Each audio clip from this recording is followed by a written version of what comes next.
Once upon a time, there were 4 little rabbits, and their names were Flopsy, Mopsy, Cottontail, and Peter.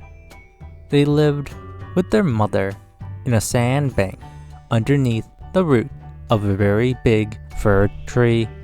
"Now, my dears," said old Miss Rabbit one morning, "you may go into the fields or down the lane, but don't go into Mr. McGregor's garden.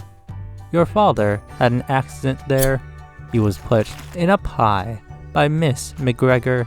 Now run along and don't get into mischief. I am going out." Then old Miss Rabbit took a basket and her umbrella and went through the wood to the baker's. She bought a loaf of brown bread and 4 currant buns. Flopsy, Mopsy, and Cottontail, who were good little bunnies, went down the lane to gather blackberries. But Peter, who was very naughty, ran straight away to Mr. McGregor's garden and squeezed under the gate. First, he ate some lettuce and some French beans, and then he ate some radishes, and then, feeling rather sick, he went to look for some parsley, but round the end of the cucumber frame, whom should he meet? Mr. McGregor was on his hands and knees, planting out young cabbages, but he jumped up and ran after Peter, waving a rake and calling out, "Stop! Thief!" Peter was most dreadfully frightened. He rushed all over the garden, for he had forgotten the way back to the gate. He lost one of his shoes among the cabbages, and the other shoe amongst the potatoes. After losing them, he ran on all 4 legs, and went faster, so that I think he might have gotten away altogether if he had not unfortunately ran into the gooseberry net and got caught by the large buttons on his jacket. It was a blue jacket with brass buttons, quite new. Peter gave himself up for lost and shed big tears, but his sobs were overheard by some friendly sparrows, who flew to him in great excitement and implored him to exert himself. Mr. McGregor came up with a sieve, which he intended to pop upon the top of Peter, but Peter wiggled out just in time, leaving his jacket behind him, and rushed into the tool shed and jumped into a can. It would have been a beautiful thing to hide in if it had not had so much water in it.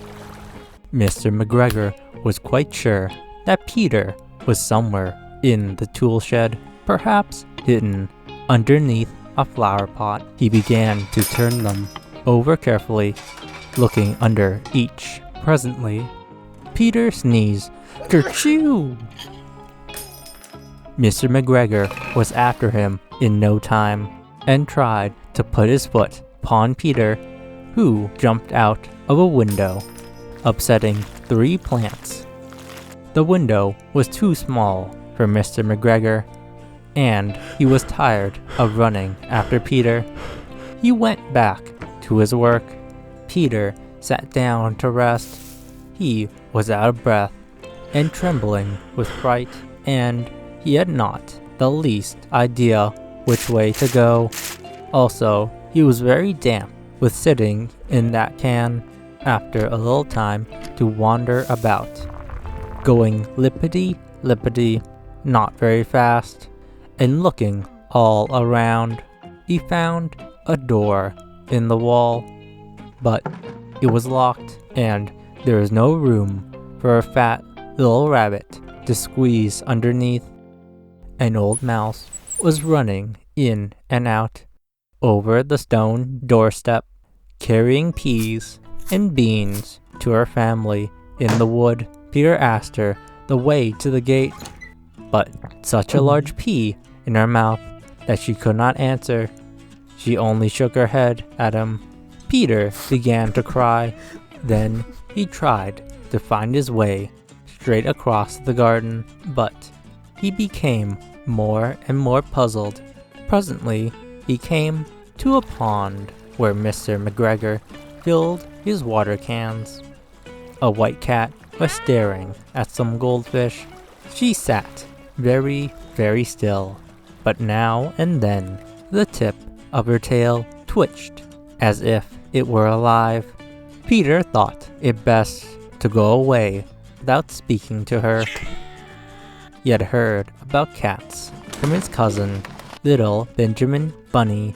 He went back towards the tool shed, but suddenly, quite close to him, he heard the noise of a hoe. Scritch, scratch, scratch, scritch. Peter scuttered underneath the bushes, but presently, as if nothing happened, he came out and climbed upon the wheelbarrow and peeped over. The first thing he saw was Mr. McGregor hoeing onions. His back was turned towards Peter, and beyond him was the gate. Peter got down very quietly off the wheelbarrow and started running as fast as he could go along a straight walk behind some black currant bushes. Mr. McGregor caught sight of him at the corner, but Peter did not care. He slipped underneath the gate and was safe at last. In the wood outside the garden, Mr. McGregor hung up the little jacket and the shoes for a scarecrow to frighten the blackbirds.